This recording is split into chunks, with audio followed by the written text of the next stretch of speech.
दूगो मोती आयो देखन के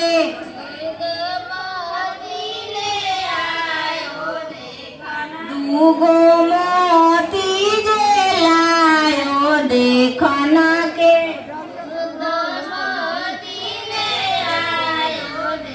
ए जी मोती जे फुटेला चुटुका से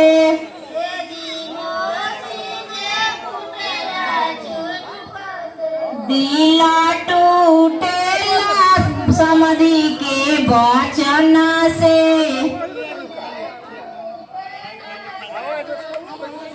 दिला टूटेला बोली वचन से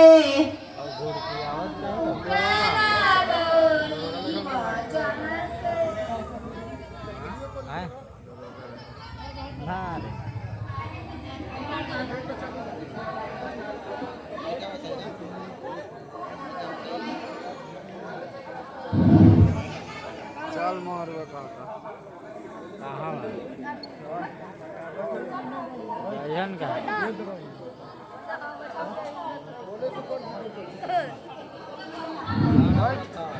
जातन सर